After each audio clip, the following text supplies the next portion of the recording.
नमस्कार दोस्तों, आज हम फिर एक नए महत्वपूर्ण प्रश्न के साथ हाजिर हुए हैं और हिंदी की प्रतियोगी परीक्षाओं में यह प्रश्न बार बार पूछा जाता है। जैसे निम्न में कौन सा पाश्च स्वर है? ऑप्शन है ई, आ, ए, आ। इस तरह से ऑप्शन पूछे जाते हैं। तो इसे हम किस तरह से हल करेंगे, इसका सीधा और आसान जो सूत्र है वो है जीवा यानी कि जीव की स्थिति। जीव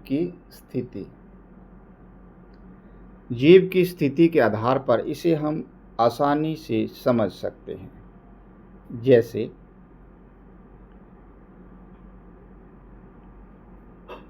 तीन स्थितियां हैं।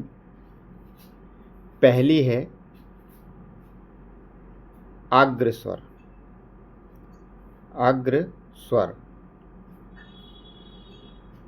और दूसरी है मध्य स्वर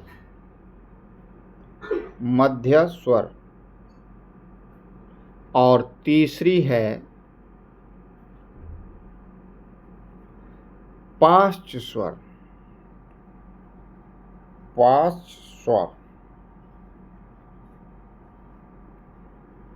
तो हमारा जो मध्य स्वर है वो है आ।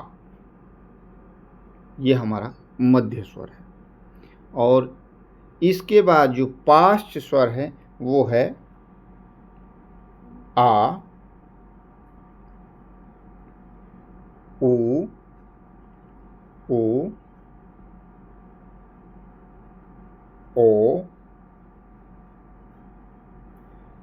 और औ।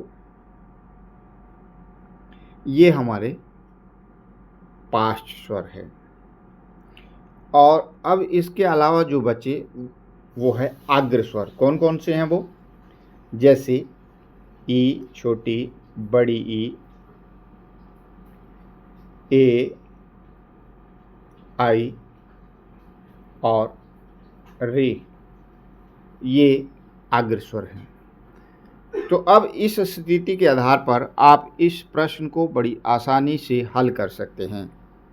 तो इसमें क्या पूछा गया उन्होंने, निम्न में कौन सा पाश्च स्वर है? तो मध्य स्वर तो आ हुआ और इसमें आ है, तो आ यहाँ देख सकते हैं पाश्च स्वर में, यानी कि आ जो है वो पाश्च स्वर है और यहाँ आपका आंसर हुआ आ, यानी कि दूसरा आंसर आपका राइट आंसर है। तो इस तरह की प्रश्न बार बार प्रतियोगी परीक्षाओं में पूछे जाते हैं। बड़ा इजी और आसान है।